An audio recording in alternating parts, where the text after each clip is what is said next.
Belinda, this book is about a sort of in-betweenness. In other words, someone is in between two homes, but the society itself is in between two things, and we get signals of that. What's curious now is reading it after all this time, it hasn't dated. It isn't as though, oh, that is a particular moment, Ireland has moved on. It seems to me that the novel catches Ireland just in a process of general change rather than in a particular year change. I mean, there are very funny moments for people of my age where you see someone mentioning Harbour Hotel and you're the sister calling from England saying, is everything still okay? Is everything still as it was? Is Harbour Hotel still on the radio? And you go, oh my God, I even remember the Kennedys of Castle Ross, if you wanted an earlier version of that. But I suppose what I mean is that even though you mentioned certain things like Graham Nuttall paintings, that I suppose the questions that are dramatised in the book are still there. Yeah, it's funny how those things float into view, and thank you so much for this conversation, and to the Arts Council and Libraries Ireland for making it happen. It's funny how those things float into view, like Harbour Hotel, or the little references that sort of float up and become ways to think about, but not in a conscious way, but become ways to think about larger questions. You know, so Harbour Hotel, my mother's in the audience, and I can still hear the theme tune to that radio serial that used to come on at 10 to 1, was it, or thereabouts? Yeah.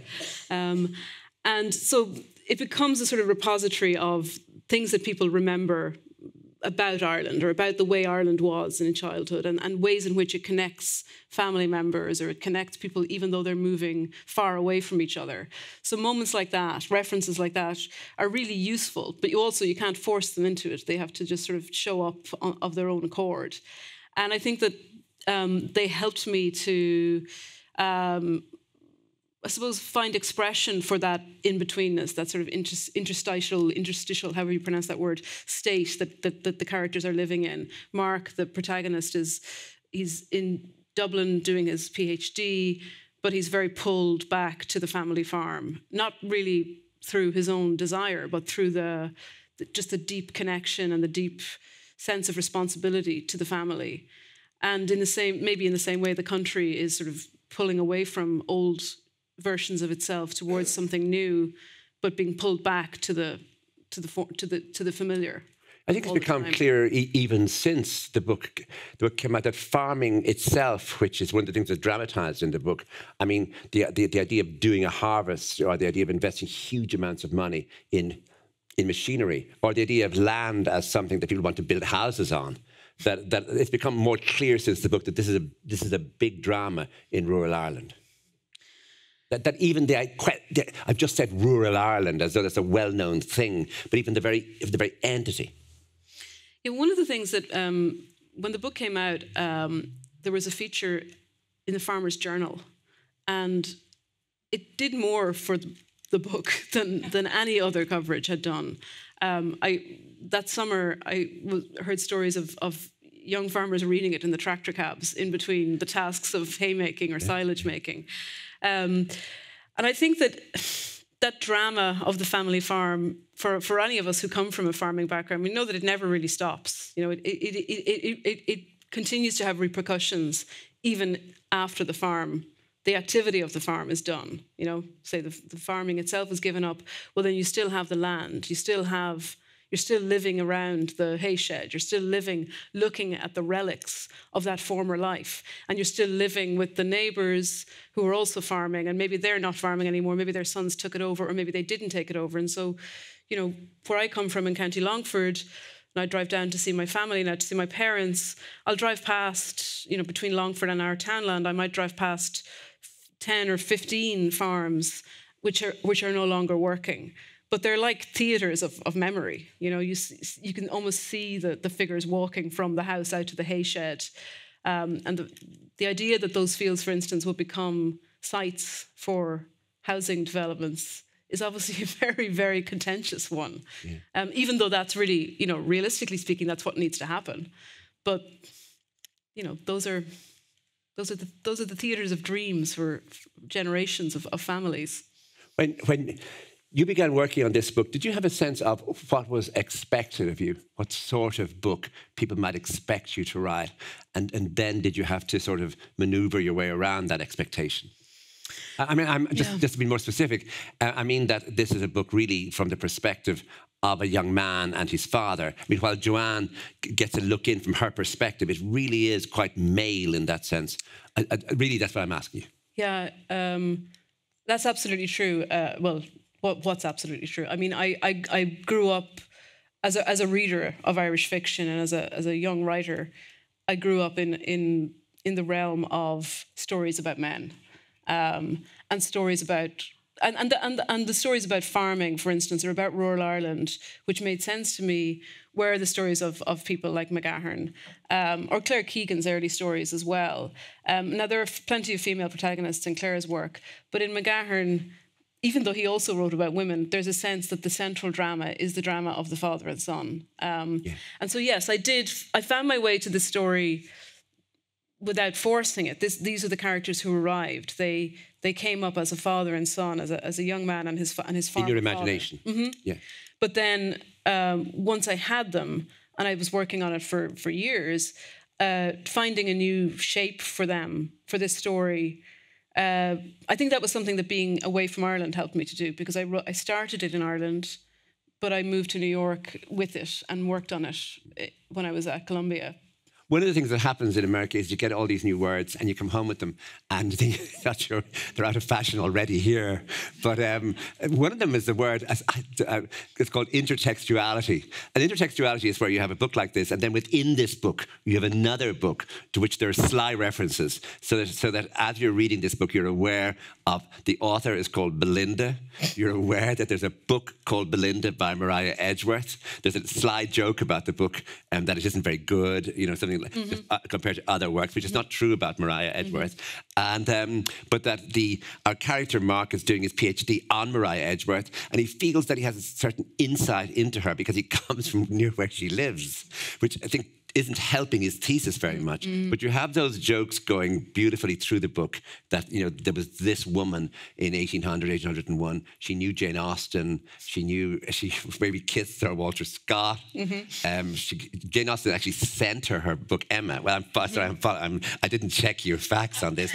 I'm following you. I'm telling you what's in your own book. Copy of Emma. But that must have been a lot of fun just to add all that in, was it? Yeah, that was a huge amount of fun, and that did arrive organically as well. And when I say organically, I mean I think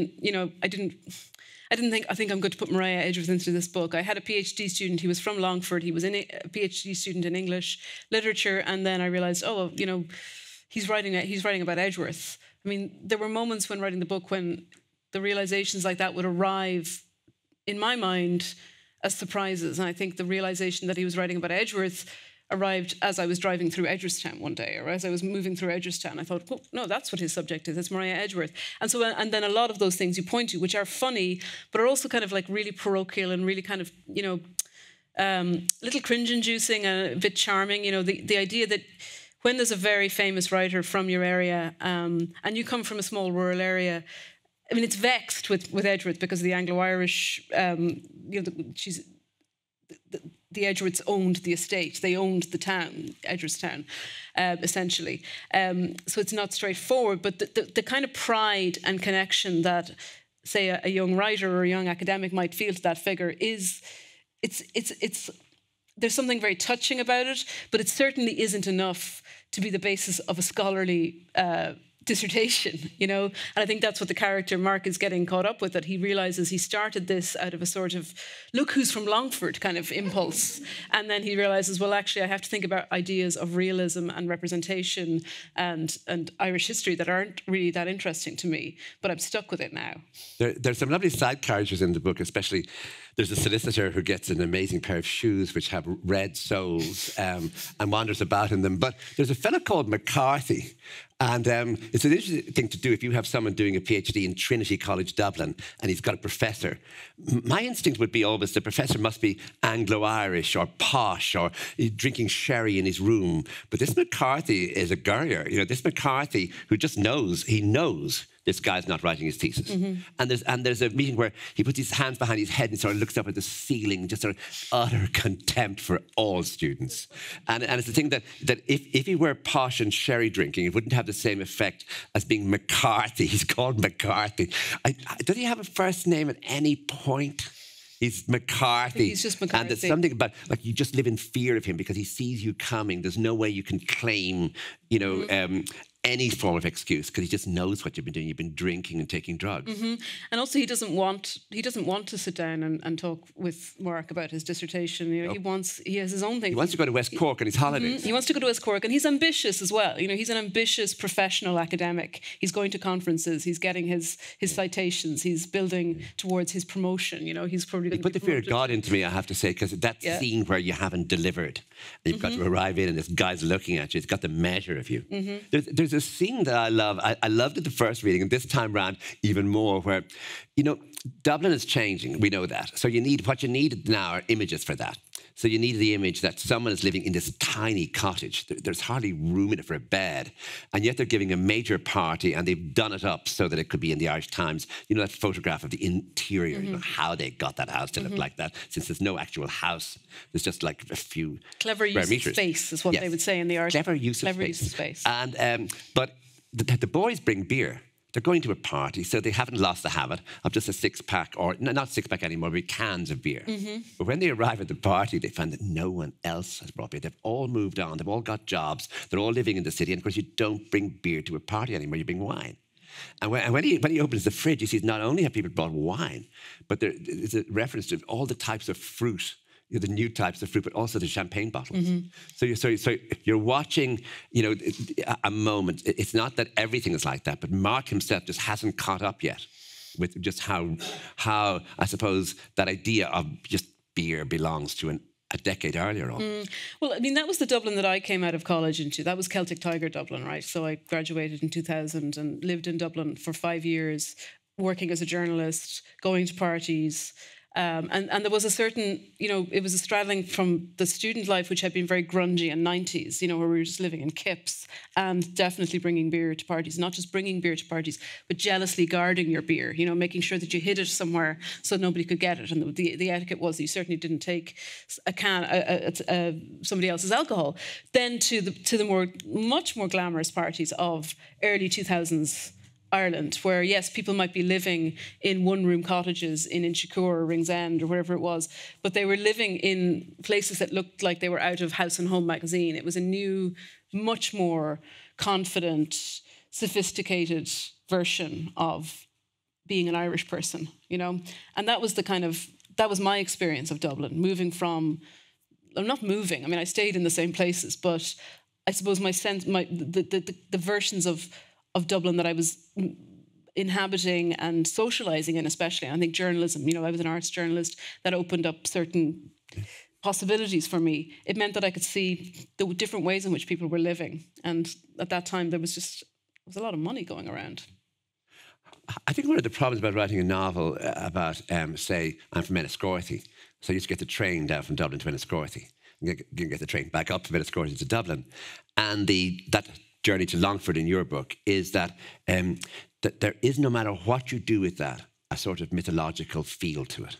That it isn't as though you're a hero going home, but the idea of homecoming itself belongs, for example, the Odyssey is where Odysseus is constantly on his way home. And that idea of what's happening at home while he's elsewhere, I think it goes right through the literature. All the literature, really, that idea that you belong one place and you might get back there if you're lucky.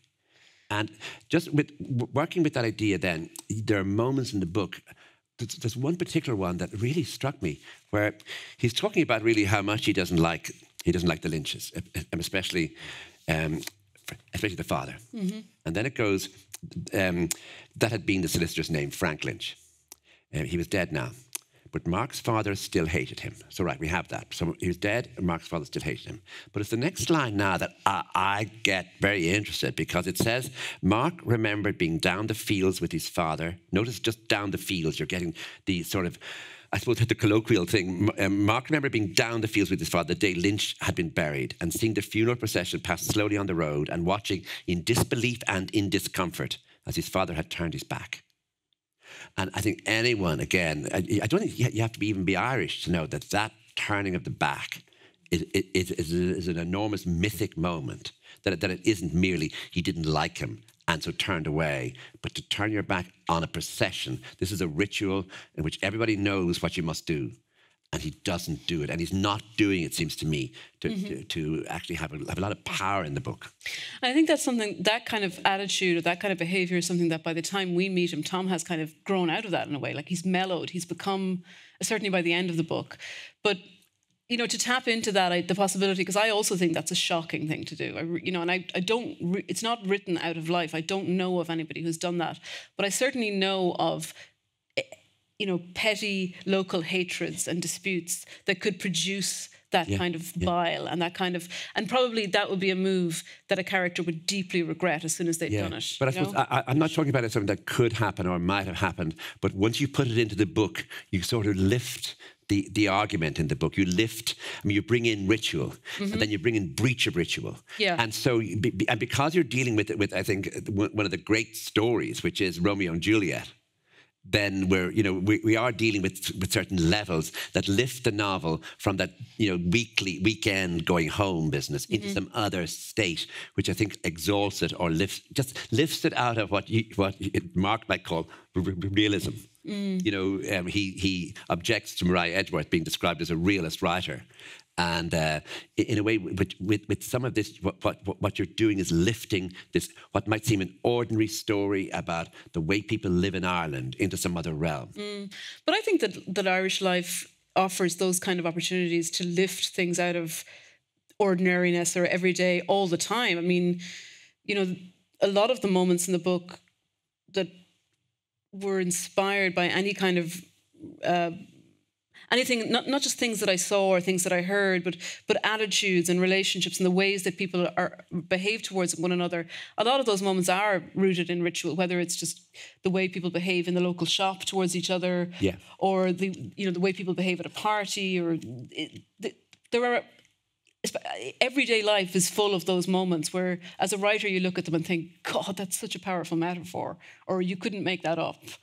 And, so actually recruiting them and using them in fiction, the easy thing is watching them happen. The hard thing is making them work on the page, because often a moment that's just an everyday moment between neighbours, or maybe a ritualistic, a moment of maybe respect or fondness, or just being in a community together, will just have a sort of symbolic power and beauty that's almost too much. Isn't that the subject of Patrick Kavanagh's poem Epic? Where he takes the word epic and then shows it was just a local row. But it was a local row that gave Homer his subject. What else can you begin with but a local row? If you started to pretend that you were dealing with large forces of history or mythological forces, you would lose the thing, which is that you're bringing the reader into an ordinary world and then somehow or other. I live in Trim at the moment, and I was walking back from the hairdresser the other day towards the office that I use, and all the shopkeepers were out on the street. It was 11 o'clock in the morning, and all the shopkeepers were standing outside their shops. So the women from the chemist in their chemist uniforms, the people from the shoe shop, the people from the boutiques and the newsagents and the bank, they were all standing out on the street. And as soon as I saw them, I knew what it was. It was a guard of honour for a funeral that was about to come through. And I found it so moving that I could barely stop myself from crying as I was walking down the street. And yet I was thinking, it would be almost impossible to turn that into a scene, because it's just, they were chatting to each other, they were having everyday chats, they're glancing back in at the shop to see if there was a customer. It was a completely everyday and ordinary occurrence. And yet, Trim is a small town, so it was 3 streets. And it kept happening. I was sort of like, okay, it's over now. I'm not going to make a fool of myself crying as I walked down the street. And then I'd come to the credit union, and they were standing outside the credit union again. And it was just so looking up to see if the hearse was coming. And maybe that sounds morbid. It wasn't, though. It was really, it was very, very... It was silent, not quite silent, but, there was chit-chat. But there was something massive about it, that they would just come out and stand on the street to watch the hearse go past. And, that's just an everyday Wednesday morning in a small Irish town at 11 o'clock. So you're writing in a society where ritual matters, and then a breach of ritual matters even more then. Well, a breach of ritual is unforgivable, right? I mean, that thing of turning your back on a coffin, on a hearse, in a field. In my mind's eye, I could see the fields at home where the road is visible. The fields are a little below the road, the main road. And so, the view of the fields is from the road is absolute. You can see completely in. So there's no way that it's a small field in a corner and you could turn away. It's like again, it's that idea of it's almost like a stage. And so when Tom does that, and he does that in Mark's memory, it's not part of the action of the novel. It's something that Mark remembers from years ago. When Tom does that, it's really setting those two families up for warfare that will never end, Right. Or that's the idea, at least, and that the book then ventures into that. Talk to me about the creation of Tom, because, I mean, from that little episode, as you say, it was years ago and he has changed. So that while he could seem to even begin the book as being quite tough and gruff, nonetheless, we see him early in the book with the baby. And there's the way he wants to bring the baby with him. Yeah. And he gets blamed for bringing the baby. And the fact that he softens or he changes, or he isn't a single entity. He isn't one of those, enormously gruff and unemotional men who are fathers and husbands. That there is something about him that changes, that's ready to soften.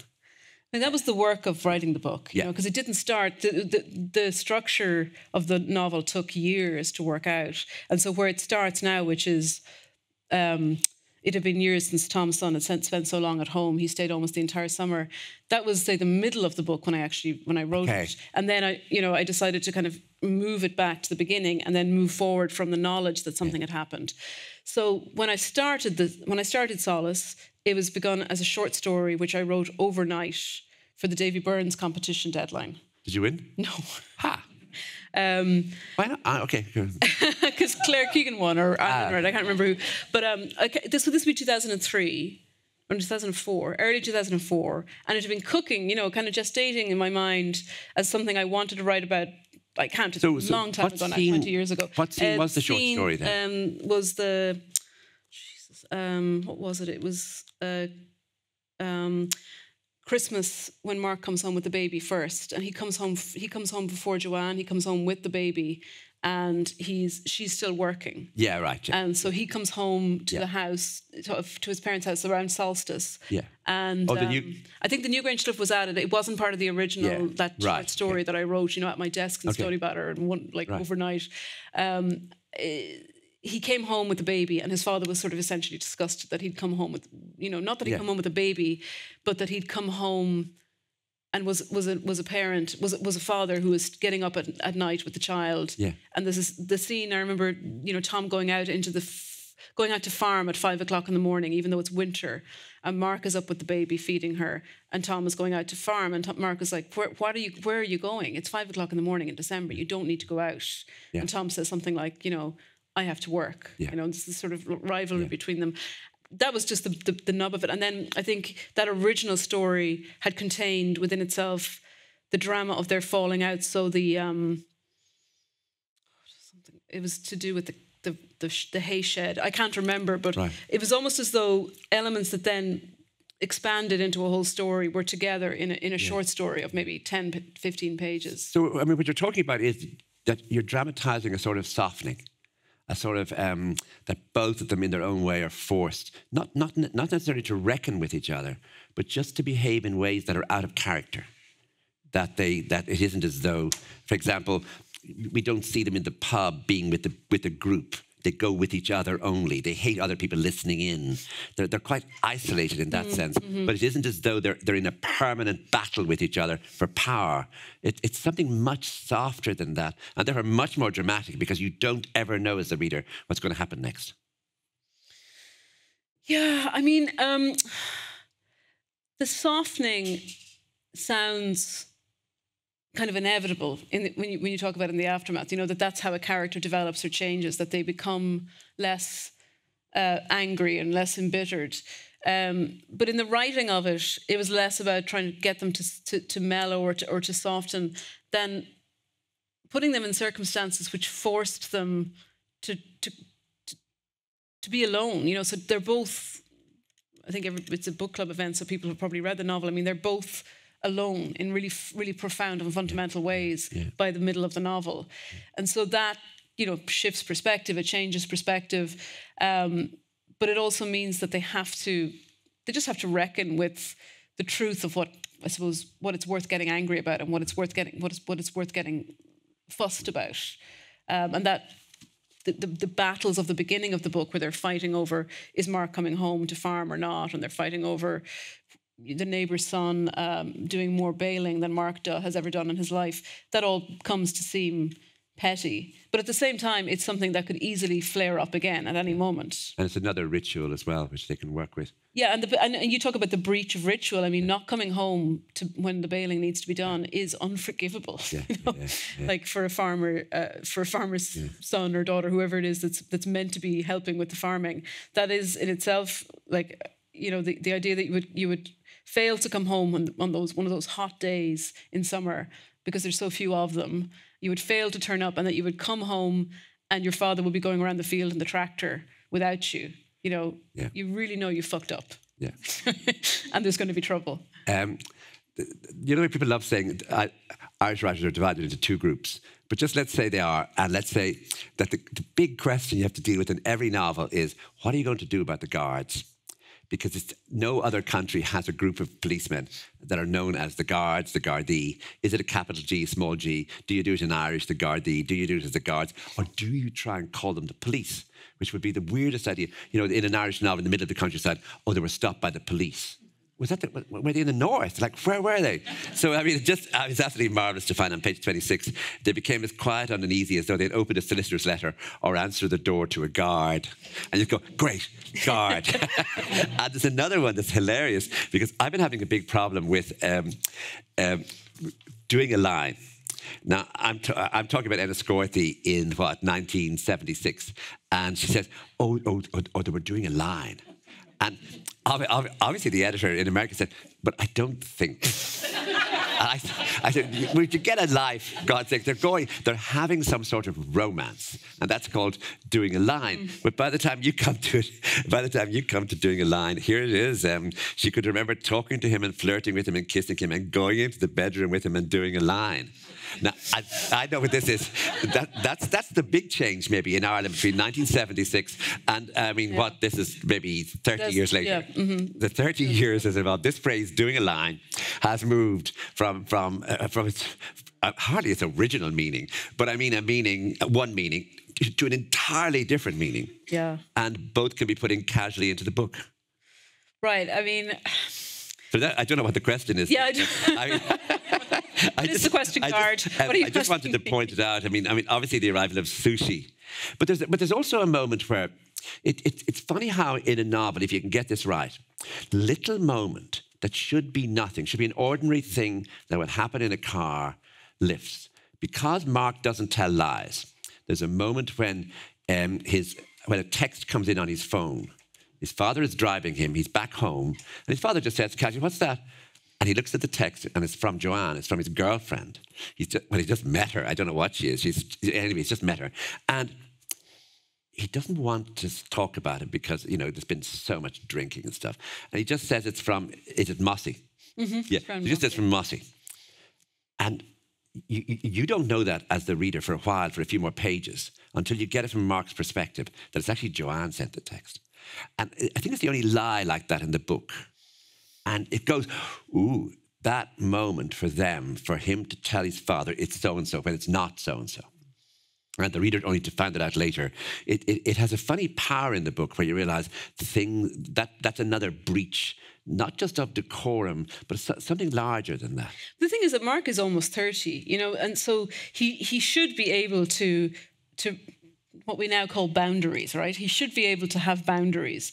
But that's really the battle, you know, that when he gets a text from his girlfriend, which is probably, you know, well, they don't have camera phones, so it's not the kind of text he might get from his girlfriend now, but it's probably something flirtatious and not something that he would like to share with a parent. It shouldn't even really be happening that the father or mother turns to their 30-something or almost 30-something son and says, "Who's that?"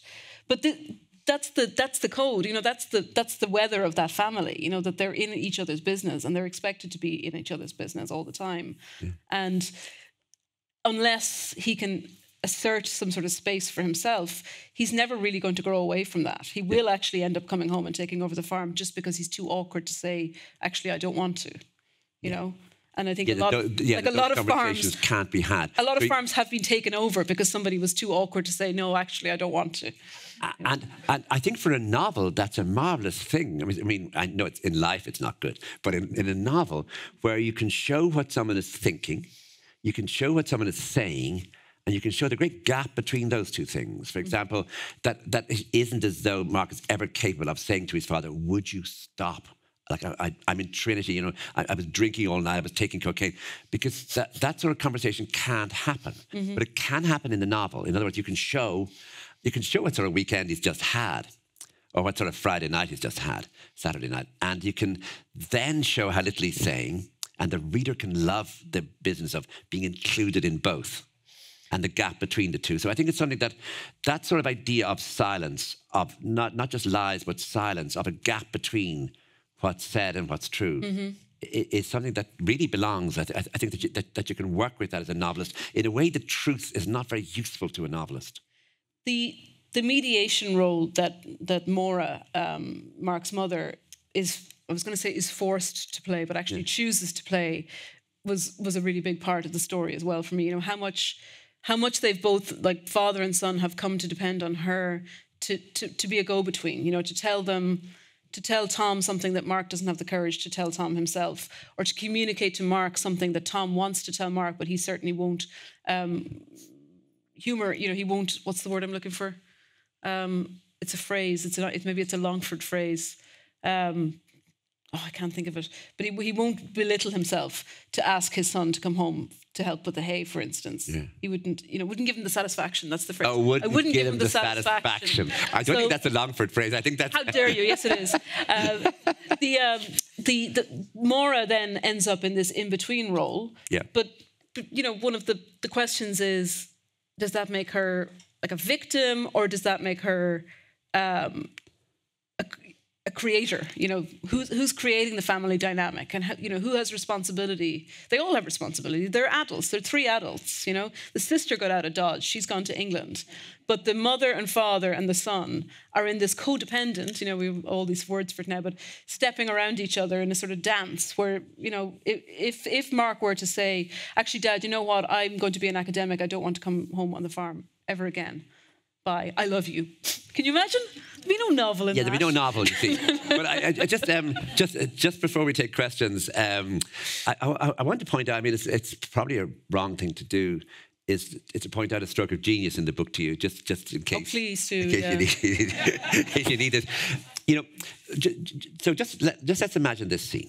There's a baby in Dublin, and there's disapproval that this baby's even been thought of, let alone they exist. So the parents are in Longford. Now, the question is, what are they going to do? At what point are they going to see the baby? And you can just imagine 3 or 4 pages of the mother saying to the father, because as you say, Maura is the sort of in-between one. So she's going to say, look. You know, that business of look now. And we have to go at some point. But why don't we just send a little present first? And then I'll think about it. But I might go my own, and then maybe you could come in. So it could go on, and he could say, well, leave me out of this. And then he could soften. So it could be a 3-page scene, which might end in them going to see the baby or not. But instead it is that, it's absolutely marvellous, it is that are they driving from Mass? Mm-hmm. They're driving from Mass. And she just keeps the car going and moves it in the direction of Dublin without them discussing it at all. Now, Belinda, that is really, like that, just, first of all, it saves you the whole business of, we sort of know what the discussion between them might be. Even if it had little surprises, it would nonetheless be something we imagine these pair will have, and the mother will be a bit more amenable, the father less so. But instead they don't talk. Like, it isn't, and there's another scenario. They don't mention this baby. The mother tries to bring it up, and he gets gruff and goes out into the field. So, end of that scene. So, but you have to do something. And just, I love the idea. Maybe I love it because it's so, if it happened in life, it would be so great. And you read it in the novel thinking, great. Yeah, but you've solved a technical problem as much as you've solved an emotional one, how to get them to Dublin. Yeah. Those technical problems are the stuff that can take months and years, right? Not only how can you get a character to Dublin, but how can you get a character out of a room or over to the door between one room and another? That scene, I think, was kind of capitalising on that etiquette of not talking about things. You know, really, again, in an ideal, boring world, if Maura started to drive towards the hospital in Dublin without telling Tom that she was driving towards the hospital in Dublin, Tom could say something like, "I don't consent, stop the car." Or it could be very dramatic, very EastEnders style, and he starts screaming at her and, you know, "Let's stop the car," grab the steering wheel. But of course he's never going to do that. He's just going to sit there and stew, you know, and think of all the ways in which this woman annoys him and how he doesn't have any choice in the matter and he's the, you know, poor me. And that's the end result of the dynamic that they've built up together as a family over the years of like, let's just not actually articulate this awkward thing. Let's just let it happen and we won't talk about it and then it'll be done. Here's another one. It's on page 160. It's the opening of chapter 12. Just opens like this. The baby was born in May.